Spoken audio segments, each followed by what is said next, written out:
Brat isn't a bad album, but I think a lot of people only like it so much because of the marketing and the Brat summer trend instead of the actual art itself. I fear that Espresso and Please Please Please aren't that good. It's just the whole vibe Sabrina brings with her. The heart dresses, cute summer clothes, big heel boots, and that is why she's trending. Hit Me Hard and Soft is a glorified sound machine.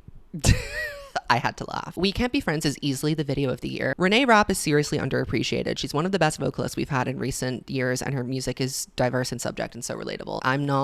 I'm not checking for Renee Rapp. Chappell Roan is saying the quiet part about fame loud, and people's parasocialism just shuts her down. Katy Perry's 143, DOA. That is dead on arrival. Conan Gray would be bigger if he was a girl, but y'all stay hating pop men with your F the patriarchy feminism. I'm afraid to be here today because I have subjected myself to another round of your unpopular pop girl opinions. And let me tell you, you guys got freaky with this one. I said, is somebody gonna match my freak? And that freak being saying things that will get me canceled about pop girls on the internet. And you all replied, yes. You said yes.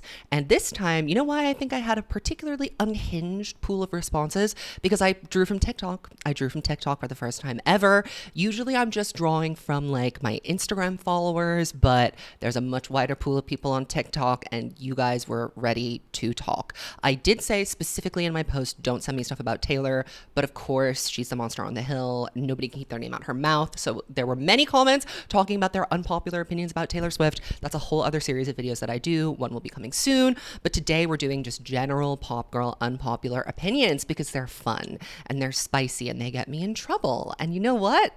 I'm in the mood to get in trouble. And if you're new here, my name is Zach. I am the Swiftologist. I make thoughtful weekly videos about pop culture. Over 50% of you that watch my videos are not subscribed. And I think that's very rude and disrespectful. So please rectify that immediately by subscribing. All right, where to start? I think let's start with something controversial, right? So I've been getting, well, they've been trying to eat me up on TikTok over my video about Taylor charting and how she's not actually chart cheating. The number one thing that I was responding to when I made that video and what I continued to encounter in my comment section was that people are really delusional about what cultural impact means, and they're very quick to write off commercial impact in pursuit of cultural impact. A lot of people want to pit Brat and Tortured Poets against each other. The specific criticism that I was responding to was that Brat has way more significant cultural impact than Tortured Poets Department. And my intention with that video was never really to say that Brat didn't have a cultural impact, because I made an entire 45-minute about how I think it's a great record and it's truly has a lot of artistic merit to it. But other people do think that. So it was one of the top comments that I got. Here's a couple samples. Brat isn't a bad album, but I think a lot of people only like it so much because of the marketing and the Brat summer trend instead of the actual art itself. Now, this one I found to be more fair and measured, and I think that that can be true to a certain extent. Like half of the people that you're seeing mentioning Brat summer, the people who are really harnessing it and making it go mainstream, if you put a gun to their head and said, name one single song from the album and pick Charli XX out of a lineup, I don't think they would be able to do that. So it hasn't transcended the mainstream in that way, although that has slightly changed maybe with Billie kind of hopping on the guest feature and helping Charli out, helping get the message out. And so I think it definitely has broadened Charli's commercial appeal and her mainstream success, but she is still a niche artist, right? She's still a niche artist, and there would be no Brat Summer phenomenon if her core audience wasn't really writing for this record, and they wouldn't really be writing for it like this if it wasn't her best record of all time. You know, you didn't see Crash Summer, but you are seeing Brat Summer. So I think that in itself is kind of a testament to the fact that the art is very good. Now here's a meaner one. Brat becoming a moment was a stroke of luck due to some twink intern in the Kamala campaign and has nothing to do with the quality of the music or the artistry. Brat Summer was a well-established internet trend before Kamala hopped on it, and you can notice that something is an organic viral internet trend when people like that start co-opting it in order to boost their own message or use it for their own gain. To say that Kamala Harris really like put Brat on is kind of ridiculous, because if anything, Brat Summer really kind of put Kamala on. The person who benefited most from Kamala Harris using Brat Summer was Kamala Harris, not Charli XCX. If anything, I think it made Brat Summer a little bit less cool with her core niche audience of people who like don't care about anything, and I don't think that was a net positive for her, but it did, like we said, broaden her commercial appeal. But the comment went on again to say that Brat Summer has nothing to do with the artistry or the work, and I just don't think that's true. I really don't think that's true. The music is really good. Okay, there might not be number one hits, and you might not have a stadium of people gathering around to sing 360, but I think a lot of these songs have penetrated the public consciousness in a way that Charli hasn't in a while, and I think it's pretty difficult to do that unless you're selling something that people want to buy, and people want to buy Brat. sometimes, depending on the context. One that I thought was really interesting and came up a couple of times: I need more scandals from the pop girlies. What's a pop girly without a good old scandal? And they went on to mention that they miss like the Ciara versus Rihanna Twitter beef. And this got me really thinking about how the internet has turned into this new kind of like Victorianism. I've talked about this before, but there is like a bizarre effect where the internet is at once the most like morally righteous and outraged place on the internet, but also the most vile and vitriolic that it's ever been. And it's interesting how you're allowed to be vile and vitriolic when the target is designated as deserving.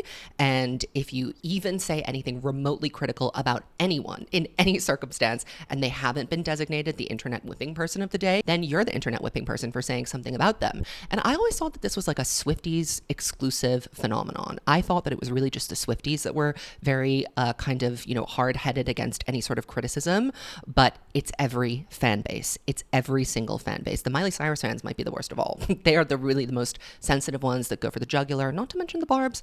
There are a lot of like invisible OB markers that you cannot cross on the internet at the moment. And I think that makes for an extremely boring pop culture. We used to have iconic off-the-cuff moments. I think the declining of Twitter usage ever since Elon took over and how we pick apart and, hyperanalyze every single thing a celebrity does, that has really kind of led us away from some of the iconic, Azalea Banks, Lana Del Rey beefs on Twitter of the time. I won't not F you the F up, period. Lana? Rihanna saying to Ciara, good luck with booking that stage you speak of. I mean, this was all in fun. And now there seems to be this kind of toxic, girls must be supporting girls. If you say anything even like remotely shady or critical of someone else, then you're not a feminist. And Charli, I think, really eloquently describes that on Girls So Confusing. But I think it permeates a lot of our pop culture discourse and has made things really sanitized and boring. I feel like every celebrity, when they say something that's not like a straight up compliment, and the brain dead people of the internet like come after them for it, they're forced into like over explaining what they meant. It's hard to be iconic when you have to play to the lowest common denominator in the room, which is why I don't do that, because I want to be iconic. You will never catch me explaining myself to an internet troll. No way, it's above me. But I understand that it's hard to deal with that level of hatred. I mean, I get it at such a small scale compared to what a celebrity would get.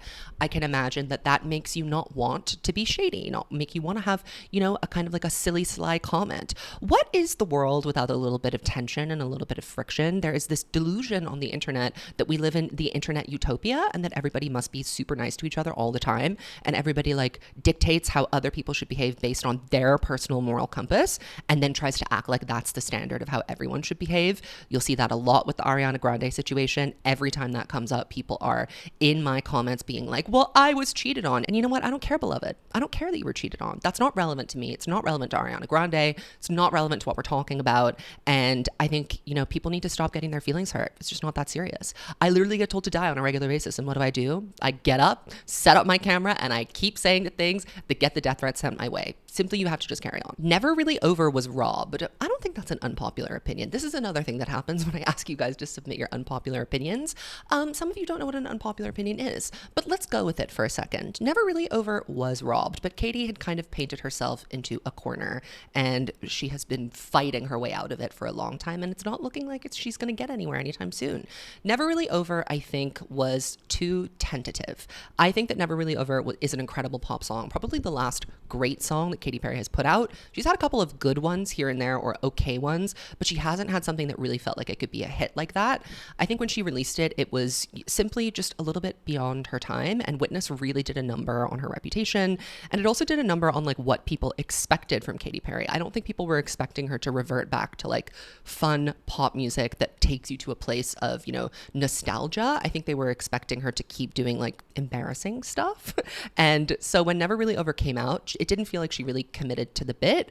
There wasn't a project immediately announced attached to it. It felt like just another random single being dropped, which is kind of always the case with Katy Perry. She doesn't frequently put out album cycles like that.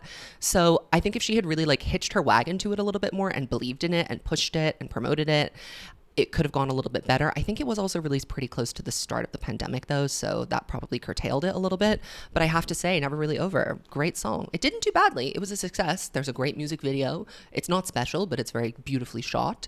And that was the last time Katy Perry was really good, in my opinion. I fear that Espresso and Please Please Please aren't that good. It's just the whole vibe Sabrina brings with her. The heart dresses, cute summer clothes, big heeled boots, and that is why she's trending. Well, okay, so as I'm recording this, I have not heard Short and Sweet yet. It's coming out tomorrow and I'll be filming my reaction then.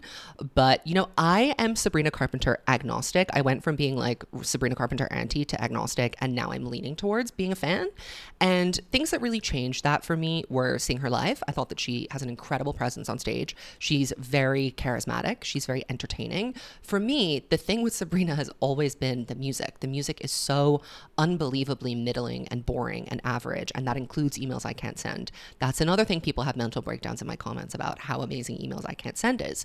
And it just, I really am speechless. I am profoundly speechless when people go to the mat for that album, because it is a very low level execution of a pop record, and it does not have a timeless song on it. It has two kind of like algorithm Spotify songs, Nonsense and Feather, and every single other thing could have been written or sung by anyone else. And that has always been my issue with Sabrina, is like, what is your personality? I don't get it. But I think Emails I Can't Send certainly marked a point where she was able to more easily carve out like what her identity was visually. I always felt that visually she was very ahead of herself, as in she's gorgeous and she's always serving looks, and she has a great performance on stage. She can sing, she can dance. That has always not really been a problem for her. The problem has been like having a hit. And to say that Espresso isn't a lasting hit is kind of stupid, because when was the last time we saw a song like Espresso really truly go viral like that? Like a song that was really just, you know, popular because it was so catchy and so fun that you simply couldn't stop playing it. Please Please Please definitely has fallen victim to the Taylor Swift formula of making a successful song, which is using your boyfriend to drive interest in your work. Love that about it. It's also a Jack Antonoff produced number. I like Please Please Please. I think that it's good, but Espresso is a real diva. And you know what? That is certainly carrying the era. I don't think that her looks, etc., are doing it, because she's been sticking with that aesthetic for a really long time and it wasn't working. She had to get a hit. As I've always said about Sabrina, she could turn it all around with a good song, and she has a good song. So I personally am seated for the record. I'm very excited to see what she's going to do, and I'm not ready to write her off just yet. I'm going to reserve my judgment for later. Here is another one that people love to go crazy in my comments about. I got a lot of these about Hit Me Hard and Soft, so I'm just going to bang through all of the Billie ones kind of in a row. Hit Me Hard and Soft is a glorified sound machine. I had to laugh.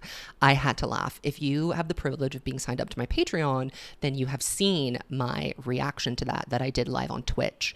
And there's a reason why it's not on my YouTube channel, and that's because it's full of hateration. I loathe that record. I had to block Billie on Spotify because Spotify would not stop automatically playing her after everything that I was listening to, that stupid song Lunch. And I have never felt less inspired by an album, more bored and more confused by the reception to it. So I've always said that Billie Eilish is an artist that I respect and understand, but don't really like. Like, I don't appreciate her music. It doesn't do it for me for whatever reason. Music is subjective, so I don't love it. But I thought that her first record was quite good. Her second record was okay. And this third record just feels like a huge drop in quality, and it felt very long, and it felt like she was just doing what she had done before and like following a template. It didn't feel like anything new. So color me shocked when people were saying it was album of the year. I was very surprised, and all the songs are completely indistinguishable to me, and Billie's voice is indistinguishable on one track from another. It was incredibly boring. I slept through it all. So yes, sound machine, more likely than you think. Another thing that was said, Billie's music is so bland and boring. The only time she produced something interesting was When We All Fall Asleep, Where Do We Go? Everything she's put out since, for the most part, has been mid. I agree with that. Although I really did think Happier Than Ever was really good, and she has a song called NDA that was on her last record that I really liked. I thought her last record was actually more promising. Like, we had Billie's Bossa Nova. I felt that she was like branching out and trying new things. And then with Hit Me Hard and Soft, like Billie Eilish in Billie Eilish drag, she was like doing her act, and it didn't click for me. I'm begging her to work with someone that's not Finneas. I suspect that Finneas really is the problem here, of the sameness of it all. I actually don't think Finneas is a very good producer. I think he's a one-trick pony, and I think that Billie Eilish is probably more talented than that. It's hard to say because I have absolutely no concept of what Billie looks like as an artist without Finneas, because she has never not worked with him for 3 albums, and I think that it's time to move on. I think that it's time to move on. Even Taylor has never done pretty much one whole record with just one producer. It has been more varied and branched out at very many different times. And when we say we're tired of like a Jack Antonoff production, well, half of the records that he's on also have Aaron Dessner contributions. Like, you can compare and contrast on the record the varying qualities of production styles. I find that difficult to do with Billie because Phineas is holding her hostage. I'm ready for his boring self to let her go. I'm such a Swiftie, but Hit Me Hard and Soft deserves Album of the Year over Tortured Poets, and also if Taylor wins Album of the Year again, it will not be good for her. I think it's crazy to say that Hit Me Hard and Soft deserves over Tortured Poets. If we are just talking about artistic merit and artistic integrity, Tortured Poets is a much more evolved version of Taylor Swift than Hit Me Hard and Soft is as an evolved version of Billie Eilish. As I mentioned before, Hit Me Hard and Soft is like hitting the familiar notes. Tortured Poets hits familiar notes in a certain way, but I think that Taylor let her pen really run wild. That was one of the main criticisms, but also what I think one of the main strengths were of this record. She is communicating in a way that is so frank and so direct, and frankly so brave for someone of her stature to be that honest, to be that unflattering in her portrayal and depiction of herself as a character. I think it took a lot of nerve, and I don't think that Tortured Poets should win Album of the Year just because Midnight's got it last year. She's not gonna get it a second year in a row. If anything, I would have picked Tortured Poets over Midnight's We Been New. I was right, I said it, but I think that this year, it really needs to go to someone else. I would rather see it go to Eternal Sunshine over those two records. I honestly just think that when you're looking at an Album of the Year contender, you're looking at like, okay, what was the artist's personal growth and how was it compared to the other contenders in the category? And I just think that Hit Me Hard and Soft and Tortured Poets are not lead contenders. If Hit Me Hard and Soft won it, I would be very surprised and very confused because it just wasn't that good. If Taylor wins it, it will be because she's Taylor Swift. It won't be because Tortured Poets deserves per se. And it wasn't very well received critically either. Although the Grammys do like rewarding things that are commercially successful. And as we all know, Tortured Poets, most impactful album of 2024. That can't be denied. We've been through this. We Can't Be Friends is easily the video of the year. Not only did it make the most noise, but the way it fully encapsulates the entirety of Eternal Sunshine is visual proof of the concept of the album. I agree with this wholeheartedly. And I think that she probably should have just led with that instead of Yes And. Although Yes And has kind of grown on me since the reaction that I did.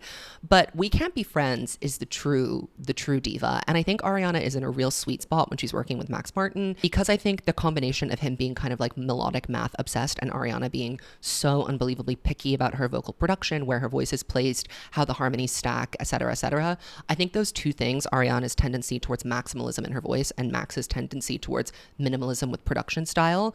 And that doesn't mean that he doesn't make bombastic stuff, but if you listen to a Max Martin song, they're not very busy. They don't have a lot of things going on. They tend to be quite focused. So I think that combination, the intersection of their two strongest skill sets, is what made Eternal Sunshine such a compelling effort.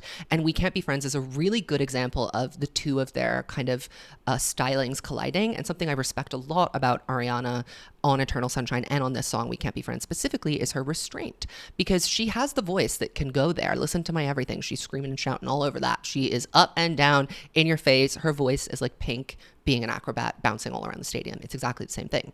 But on Eternal Sunshine, I think she showed incredible restraint to match the mood and the pacing of the album itself and to really execute a concept. And I think a concept album is actually very difficult to execute successfully. And I think that her concept of the Eternal Sunshine of the Spotless Mind, if you haven't seen it, it's a movie. It's about like bleaching memories that are so painful for you from your memory tape and starting over as if they never happened. It's kind of an interesting comment on trauma, which is something that Ariana has experienced a lot of.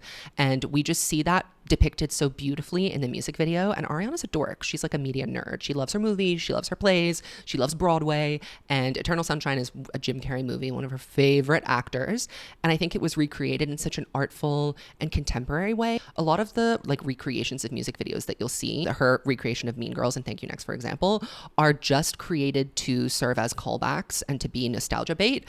I felt that the We Can't Be Friends music video was really like taking the concept of Eternal Sunshine and applying it to Ariana as an artist. And there were enough creative decisions that I felt differed from the original direction of that movie for it to be its own thing. And Ariana's acting in that video is incredible. That scene where she like the headset malfunctions and a single tear rolls down her face, I was moved by that. I was moved to tears when I saw that. And I'm not often moved to tears by literally anything. Renee Rapp is seriously underappreciated. She's one of the best vocalists we've had in recent years, and her music is diverse in subject and so relatable. I'm bored. I'm not I'm not checking for Renee Rapp. I've heard a couple of her songs. I like that song Talk Too Much. I'm whelmed. And I'm whelmed by so many of these people that you guys are obsessed with. The Gen Z artists and stars, girl, they don't got it. They really don't have it. Some of them have it. And by some of them, I mean Billie, Olivia, Chappell, and that's pretty much it. Sabrina is barely making the cut for that. I'm going to wait and see. I'll reserve my judgment. But literally anyone else, girl, it's a no from me. It's a no from me. Renee Rapp, sure. Again, Spotify playlist music. I don't see what's so interesting about it. Unfortunately for Renee Rapp, I think Chappell does what she does better. The best thing, the most unique thing about Renee Rapp is that she sings about kind of like queer love story through a pop lens. Unfortunately, Chappell does that with better writing, more interesting stories, and better production. So I just think that Renee Rapp is a C-level, B-level pop star, and I don't really see her transcending that. She's also like a musical theater girly. I don't see her as comfortable when she's on stage. I always feel like her SNL performance that I watched, she seems kind of hesitant, and maybe that will change in the future, but for now, I'm not looking. Fans of other artists, Ariana, Billie, etc., care about Taylor in relation to their fave way more than they'd like to admit. Well, yes, Taylor is the monster on the hill. She is the barometer by which success is measured. She is everywhere. And this is partly Taylor's fault, of course, because she is shoving Taylor Swift content down everyone's throat all the time. So there is a pendulum of the public reaction. They will like you one day, hate you the next. I think in social media age, we've seen it like the pendulum swing a lot faster than it used to, which is a good thing because it means that people linger on hating you for a lot shorter period of time than they did before.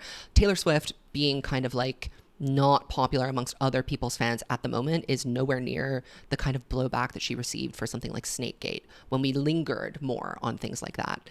And, you know, maybe this is a byproduct of there just being like way too many artists out, or our attention is fractured in so many different ways that we don't have time to really like stay on top of one topic of conversation. But I think it would behoove Taylor to take a little break. Just, I'm not saying like take time off per se. I'm saying between now and when the Eras tour starts up again, if we just keep it quiet, just do your little pop walks, go to the games, enjoy your life, just relax. And then I think that we'll be laughing. We'll be back in action. And also, Stan Wars are stupid. Stan Wars are stupid. I engage because I'm an internet commentator. Like, I have to. It's part of what I do. It's part of my job to like respond to what people say about various things that are going on in pop culture. But at the end of the day, again, you should be focused on your fave's legacy. How are they going to be remembered? What kind of moves are they making to ensure that their legacy is something that you're going to be proud of in a couple of years? And if you don't think you're going to be able to stand behind them, what are you doing? I can stand behind Taylor. That's why I'm going to the mat for her every single day. I'm confident that there is a legacy there that I am 100% ready to support. That doesn't mean I don't have criticisms of it. That doesn't mean that from time to time I don't take umbrage with decisions that she makes. But at the end of the day, the good outweighs the bad. And if you're not able to look at your fave by saying the good outweighs the bad without invoking the downfall of someone else or blaming someone else for them not being successful or not reaching whatever imaginary metric you have in your head of success, if you can't do that, then get a job. Go outside. I'm not an Arianator. I've only ever listened to Eternal Sunshine, but I think she's made the best album this year. The songs are interesting and don't drag. And then they put in brackets, hit me hard and soft. I agree. You know what? It's interesting to compare those two because they were both billed by their artists, Billie and Ariana, as being very short, concise efforts. The trend in the digital age is to do longer records, is to have more songs so that you can get your streaming numbers up. Taylor Swift, number one offender of this. But actually, when I think about it, a lot of the girls are doing shorter records. Olivia Rodrigo does not do super long records either. And I think that having a really short record can be a blessing or a curse. It can be a blessing if you have something very specific and clear to say, and a direction and an image and a vision you want to conjure in the mind of the listener. But if you are not focused, 10 tracks does not give you enough space to land the plane. It doesn't give you enough opportunities to have a certain amount of hits that make the misses okay. To me, that's where I think that Billie's Hit Me Hard and Soft kind of falls apart, but Eternal Sunshine really shines because I think that from song to song, Eternal Sunshine is pretty much front to back. Like, it really is very interesting. It doesn't drag.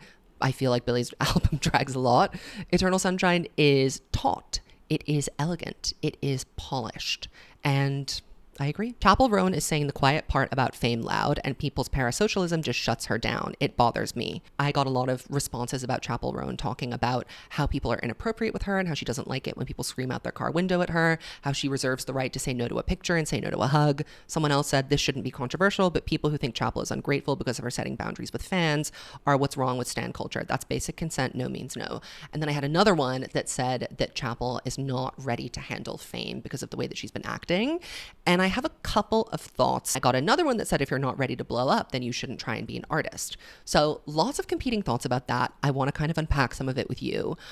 Chappell Roan is an incredible artist who has had this kind of rise to A-list stardom. Who knows if that will last, but at this current moment, Chappell is it. Like on the internet, Chappell is it. So many of her songs from her album that came out last year are charting strong in the Hot 100. People are listening, and it's because the music is good. So the Chappell Roan effect, the kind of TikTokification of her, the hot to go thing going viral, good luck babe really being a moment, people gassing her up and wanting to see her succeed, that has all led to an explosion of interest in a very short period of time. And I think that Chappell was not ready for that. She was ready for it in the sense that she's able to arrive on stage as this fully fledged pop star who seems like she's been doing it forever. And I think she wasn't ready to have that much positive attention and success come that way for her. She was always an underdog, you know. It was not easy for her to arrive where she is now. She had a lot of label troubles. She was dropped. She had to pursue a lot of this independently. She had to finance some of it herself. It wasn't an easy path for Chappell to get to where she is currently. And I think that she was expecting to have to slog it out for a lot longer than she is now. I think we're looking at Chappell being able to do an arena tour next year, should she want to, and should she release either a reissue of Midwest Princess or a whole new album. She is in a position where she theoretically could take over the world. The question of can she handle it is a more thorny issue. I think she's probably tired because she has been touring relentlessly, literally since the Guts tour started in 2023. Chappell has been on the road. She's been doing festivals. She's been doing her own tour. She's been opening up for people. And all of a sudden, all of her sets at these festivals are getting upgraded to these bigger stages. If you think about it, her daily life has stayed the same. She gets up, she's on a bus, she does her makeup, she goes, she does the show, and then rinse and repeat. She's very, very busy in the way that like a new artist always is, because you're doing everything that you can to get your name out there. However, what's happening is that it's not like Chappell has to keep this schedule in order to keep the momentum going. So I think that after the summer, we're hopefully going to see her take a rest and take a break. But I think that having her blow up like this while she was in the middle of this very grueling, repetitive schedule has created a big disconnect between like her daily life and who she feels like she is versus who Chappell Roan has become in the popular image and popular culture. And with that comes her surprise at suddenly being treated like an A-list celebrity. I think she always thought that she could kind of like put her hair back and throw on a cap and go to a yoga class. In fact, I watched an interview with her kind of when I think Femininomenon came out, and she talked about how it was cool that she still could, like, she felt like Hannah Montana at times. And it's certainly not that way anymore. She's extraordinarily recognizable, especially to young people. And the question of should you respond to fans doing stuff like that is an interesting one. I think that going out of her way to like set a boundary on TikTok, unprompted, it seems, by any specific incident, is an interesting choice. I don't know that it's the best choice for her because, you know, Taylor Swift has never once complained about the fans or asked the fans to stop being invasive. And that's not because she doesn't want them to be, and that's not because she doesn't have boundaries. It's because she and her family have always understood from the start of her career that there is no Taylor Swift without this incredibly invasive parasocial relationship. You have to court it in order for your music to be successful and for your project to be interesting, but you also have to draw boundaries so that you can remain a person aside from that. So I think that like complaints about that are probably best done like with a therapist or like with your other famous friends who get it. It lands differently when it's a 13-year-old scrolling on TikTok, and then the only message that they're going to take away from that video of Chappell being like, this is invasive, this is inappropriate, this is not how you act, I don't care if this is how other people behave, you won't behave like this with me. The 13-year-old nevertheless is going to stop and say, Chappell just said that she doesn't want to meet me and take a picture with me and hug me. And you and I know in our brains that that's very reasonable. But the 13-year-old says, well, then why am I doing the hot to to go dance and like resharing all of these videos and writing really hard for her when she doesn't care about me. You have to maintain the illusion that you care about your fans. And I think that Chappell is like so real. She's too real. She is the DIY pop star that is suddenly like an A-list celebrity. And I think that that friction is wearing on her. I think that it's tiring. I think that it's probably also scary having her family getting contacted. Like these are not good things. And these are parts of stan culture that are bad, but I don't really see how you can change it at this point. It's kind of like the cat's out of the bag. And if you want to be a pop star, this is what comes with the territory. Every job has an occupational hazard. This happens to be the one for this job. And you also have to look at like the upside. What is the upside of having to deal with that? The upside is you make a lot of money. The upside is you have creative control, theoretically. The upside is you get to do what you love that a lot of people would kill to do but can't because they're not in the same position as you. It is a blessing and a curse. And I think that the only way to deal with it, you can't press the go back button. The only thing you can do is fight it or kind of ignore it. And I think that Taylor lives on the side of ignoring it, and fighting it really never ends well for anyone. So I hope for Chappell that she is able to draw boundaries, and I hope that it doesn't alienate her audience to hear her doing that. I do think that people's attitude towards Chappell is parasocial in the sense that they feel protective of her, which is also a delusion because you don't know her, right? Like it's just as delusional to run up to someone on the street hugging them as it is to lecture other people in TikTok comments about how we shouldn't be expecting anything from her because you feel as though you know her or that you're close enough to her to speak on her behalf. It's the parasocial thing like goes in so many different directions. It's difficult to negotiate. And, you know, we pray for Chappell. I love her. I want to see her win. And I think she just needs to keep it real. Doja Cat is one of the most talented artists of the generation. And if she had stuck with pop, she could have been one of the biggest names in the industry. Doja Cat is a big name in the industry. I swear, sometimes you guys, when someone's not like in the headlines right now, you think that means they're not big or that they've fallen off or that they don't exist anymore. And Doja Cat is very much a part of the popular culture. She is part of the mainstream consciousness. You go to a festival, people are running to see Doja Cat. Even when she was performing this album and, you know, ignoring all of her hits at these festivals, people were showing up and they were singing along. So I don't think that Doja has abandoned pop entirely, nor do I think she ever was completely pop to begin with. It seems to me that she's always been kind of like a very fluid artist. And what stops Doja from being one of the greatest artists of all time is that she's a troll, is that she doesn't know how to behave. She's confrontational with her fans. She likes to get a rise out of people. She likes to get a reaction, specifically out of her fans, which is what I find very perplexing about Doja, is that she loves to fight with her own fans more than anything else. Like if she has a number one op, it is her own fan base. And that is the most counterintuitive, counterproductive thing I've heard in the entire world. But yet again, time and again, we see Doja clowning on her fans. We also know that she's a pick-me. We know that Doja exhibits pick-me behavior all the time. She has worked extensively with Dr. Luke. So I'm not clapping and cheering to make her the main star of the world. I think that Doja is exactly as appreciated as she needs to be. And if anything, I think that Doja Cat should be grateful for what she has. Sabrina makes better music sonically than Olivia, but Olivia has better lyrics. That don't make no sense. That doesn't make any sense. Emails I Can't Send literally does not have a sonic identity. There is nothing on that record that is like distinctly Sabrina Carpenter. You listen to it and it could be a Renee Rapp album. It could be, at certain points, it could be a Gracie Abrams album. It could be a Conan Gray album. It is bland and it is malleable and it is not special. Olivia's record sonically, I would argue, is more interesting than Sabrina's because at the time that Guts came out and when Sour came out too, she was really kind of, I don't know if I would say spearheading, but certainly riding the wave of like pop punk coming back into focus. And she was definitely riding that like Avril Lavigne inspiration train and bringing something new back to our like radio waves that we hadn't had in a long time. So to you, it might sound not interesting, but it is interesting. Objectively, it streams well. It's artistically excellent. It has been stress tested by critics, by audiences.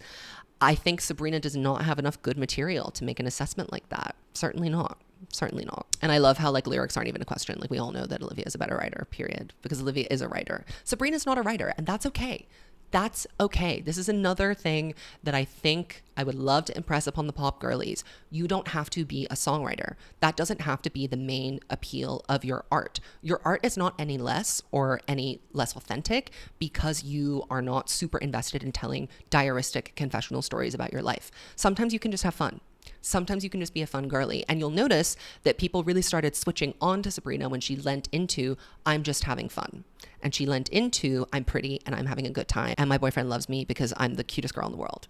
You will notice that people like that. They were not tuning in for the ballads. They weren't. Sorry. I mean, her fans were, but the general public was not checking for her. I got another delusional comment being like, short and sweet will not be as good as emails I can't send. Emails I can send was just so perfect. And to that I say, get your ears checked. You got a wax buildup. Think Later is an improvement, but Tate, I like her a lot, doesn't quite have the main pop girl thing secured yet, and I hope that changes for her. I think she's capable of more. I definitely have said that in a TikTok video, and what I noticed in that TikTok video that I said, which I thought was very fair, I was being very fair and objective and nice about Tate. I thought, I like Tate. I think she has a lot of charisma. I think she's entertaining. I think her voice is good enough. I think she's an excellent dancer. She's pretty.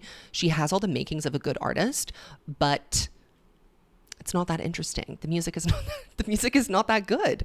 One big song, two big songs is not enough to be a main pop girl. And also, should we all be aspiring to be main pop girls? There can only be so many, and not everyone is cut out for it, and that's okay. There's a middle class of pop stardom to strive for, and I think, again, Tate McRae is well positioned to be a B-tier queen.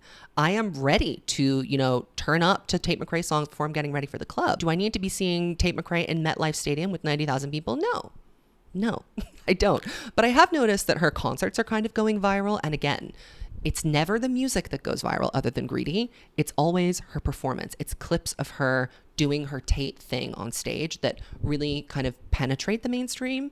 So if we could just get the songs to be a little bit better, then, we could really be off to the races. But I'm not holding my breath. I don't like people presupposing the failure of a future album or career, like people saying Sabrina won't last long, she'll tank, wait and see. I agree. I definitely am of the opinion that you should wait and see with a project to see how it pans out. But sometimes you can tell that a project is DOA, dead on arrival. Katy Perry's 143, DOA. That is dead on arrival. There is no need to project that that's not going to do well and that it will be a flop because it is already a flop. So I think that, calling it like you see it is different from wishing that someone would not have success in the future. And I think that's a misconception people have about me when I'm delivering criticism as well, is that I wish for people not to succeed. I wish to be gagged. I wish for people to succeed. I like nothing better than a great pop moment, but unfortunately they are fewer and further between than they used to be, and I think that's because there's more choice, so the average quality goes down. But also I think that people are way more focused on visuals and aesthetics and image, and they're not as focused on music, which is why you have all of these big stars, these big musicians, people who have big fan bases: Holly Humberstone, Maisie Peters, Gracie Abrams, Conan Gray, Renee Rapp. All of these people, they have these big fan bases technically, but you are not going to find normal people that know their songs. And in 15 years, you're not going to be attending any of their Eras tours. Do you know what I mean? There is not a significant differentiator between all of those acts that I just mentioned. They are much more focused on making good music videos and being cool and looking aesthetically pleasing than they are focused on creating something different and new. There is a sameness to all of this kind of music that is extraordinarily boring to me, and also surprises me that people can have favorites even within that kind of specific scope of stars, because it's all the same. And it's always the same people that stand the same. You'll notice the Gracie Abrams stand also is obsessed with Maisie Peters. Well, that makes sense. They're just in different fonts, but they're the same person. And who did it first? Clairo. She did. Sorry. Let's be for real. Physical sales do not have a higher authenticity weight than streams. In this economy, paying $80 for a vinyl just to hear an album is ridiculous. Well, okay, so I think what you're trying to say is that a physical copy or a physical purchase is not a good representation of what people are listening to. But the way that they count streams is a little bit complicated. It's not even an entire listen through of a song that necessarily gets taken into consideration. With buying a physical copy of an album, that's actually a pretty big commitment. Paying $80 for a vinyl means that you really love that record and that you really care about those songs, and those songs are a part of your life in some way because you're willing to spend money on it. Music is so beyond transactional these days. You basically get it all for free on streaming services. So to purchase something physically, I think, is a sign that people are invested in it. So I think it's taken as a metric that is more serious because you know that the consumer thought behind it is more considered than a stream. It takes nothing from you to stream a new album. Many people will just stream a new album to see if it's good or not. They might listen to one or two songs, or they might listen to it all the way through and never listen to it again. If you're buying a vinyl, if you're spending $80 on a record, then, you know, you're going to want to have that record with you for a while. Comparatively, it's not that hard to get people to stream your songs. It is very difficult to get people to go out and purchase your music, especially in a culture that does not value music in the way that we used to. There used to be a huge CD buying culture. I mean, if you go and look at like first week sales for records, even 10 years ago, 15 years ago, it was completely different. Numbers that we talk about today that we consider to be good would have been considered commercial flops even 10 years ago. So to motivate someone to go out and buy a physical copy of your record shows that you have a level of influence and power that is hard to get. It's hard to achieve. Not really an unpopular opinion, but Angel of My Dreams by Jade should have been a big hit. It's so fun and unique, and the music video was camp. It's been out for like 3 weeks. Can you really say that it like wasn't a big hit yet? It debuted in the top 10 and it's still charting in the top 20. That's pretty good. And also I think what people forget with like Jade and with other artists that are coming out of groups, they're not new artists. They're not going to get the same push or the same interest as a new artist, someone that people are not already familiar with. To a certain amount of people, Jade is always going to be Jade from Little Mix, and that is unfortunate, but that is just kind of the reality of having been in a girl group for a really long time and waiting this long to go solo. So I think that Angel of My Dreams is doing very well and will continue to do well. And whether or not it's a #1 hit is irrelevant. Halsey should be a bigger artist. Her writing, especially on her last album, If I Can't Have Love, I Want Power, and her latest singles are, especially Lonely is the Muse, amazing. Now, Halsey is one of the most inconsistent songwriters. Sometimes she's right on the money, and sometimes it's like, girl, this is too much. Let me point to one song as a good example for you. Colors, great song. That spoken word interlude in the middle of it, horribly cringe. And Halsey has a lot of moments like that in her discography, and her projects are extraordinarily uneven. So she is always kind of fighting the battle between wanting to be an alternative girly and lean into that, which is what I think she should do. And what she did with If I Can't Have Love, I Want Power, and also on Badlands, which are probably her two best records, she's fighting that instinct with the pressure to be a pop star and to be a main pop girl. And I don't think that was ever really on the cards for her until Closer fell into her lap. And then everybody was waiting to see what she was going to do next in terms of a radio hit. And having to fracture herself by doing a song like Without Me or Graveyard, while also trying to do her more like freaky deaky Halsey stuff, that has, I think, made her seem unfocused as an artist. And I think, you know, she's had a lot of health struggles. She's had a lot of issues lately. She's kind of fallen out of public consciousness. Lucky was a very terribly disappointing comeback single. It was very uninteresting. It was also mired in drama that could have been avoided, and also like wasn't interesting enough to really help fuel interest in the song. So this new song I think is really good. Lonely is the Muse, very interesting. If you haven't listened to it yet, you better. So I think that Halsey is probably like correctly rated for her songwriting skills. If she can deliver a really great record, a front to back moment, then we're laughing. But as it stands right now, I think it's 50-50 with her. Lana Del Rey either canceled Lasso or never made it, and we'll never get it. Well, you know what? After Tough, I think that we should be counting our lucky stars. If that was the indicator of what was to come on Lasso, and she's decided to switch lanes, then I am interested in that. What's interesting about Lana is that she is not like the other girls. She was lamenting in an interview how she was doing a country album before everybody else started releasing a country album, and I sincerely believe that that has led her to lose interest in the project and focus on something else. I don't even think she's creating right now. I think she's rocking and rolling. I think she's living her life. She has been hanging out. She's been doing her shows, her lazy setlist shows. And you know what? I'm saying do that until you get inspired. If she's not inspired by something and she wants to drop something, let it get dropped. We don't need to see something through just because we know that it exists. I want Lana to be like behind what she's producing. And when she's behind it, it works. Conan Gray would be bigger if he was a girl, but y'all stay hating pop men with your F the patriarchy feminism. This is just nonsense. This is nonsense. There's a kernel of truth here, but you have applied it to the wrong person. You've applied it to the wrong artist. So it is true that it is difficult for a male gay pop star to break the mainstream. I think it's much more tolerable when it's coming from a gay woman. That seems to be, at the moment, a lot more palatable for the general public. But also, pop stardom, as it is at the moment, is a very feminine experience. It's centered around a certain kind of pageantry and performance that women in the pop music industry are just positioned for, and we have come to expect from them. I think when men try to follow the pop girl mode of interacting with the public, it unfortunately alienates most straight people. I think that that is not a good thing. But, you know, I think we can see that very clearly in someone like Troye Sivan, who has had a lot of mainstream success. I'd say he's the closest thing to a male gay like pop star that we have.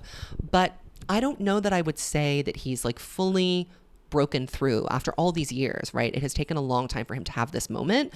I very much view him like in the vein of Charli in terms of like what he's able to do and what he's done recently with his latest record. Look at the reception Brat had versus what Something to Give Each Other had. I think there's a very big difference there. And I think the difference is that we are not so willing to give like a lot of attention to a gay male project like that that's about like gay sex and things, you know, of that nature. There is certainly an element of homophobia in why it's harder for gay male pop stars to succeed. But you know what? Be that as it may, for Conan Gray, his main hurdle is that his music is not very good. It's not very interesting. And when you see someone like Conan Gray, who has a big push behind him, he has a huge label push. He is getting budget for his music videos. He gets to go on all the late night talk shows. He promotes. He is friends with all the right people. He's friends with Olivia Rodrigo. He has had every opportunity to break through and be successful, but the music is not good enough. The music is not connecting. That last record that he just did is literally, I was shocked. I listened to it before this video actually to refresh my memory. It is literally like a carbon copy of what The Weeknd was doing with Blinding Lights. It is almost identical, and it does not betray any sort of personality. And I would lump Conan Gray in with the Maisie Peters and the Gracie Abrams and all of them, in that it is diaristic confessional songwriting. And to that I say, so what? Because sonically it's not interesting. Lyrically, it's not inventive. What I do like about Conan Gray is the visuals. He has some incredible music videos, great music videos, iconic album artwork. He has really great style. He has a really keen eye for what makes a good visual moment. However, as I said, these new pop stars are too focused on image and not focused enough on music. If Max Martin can't get you a top 10 hit, diva, it's not his fault. All right, I could go on and on, but that is all that I have the capacity and the patience for to get through with you today. If you like this video, leave me a comment and let me know what your unpopular opinion is. If you dare to share in my comment section, who knows, it might make it into a future video. Thank you so much for watching, and I will see you in the next one. Goodbye.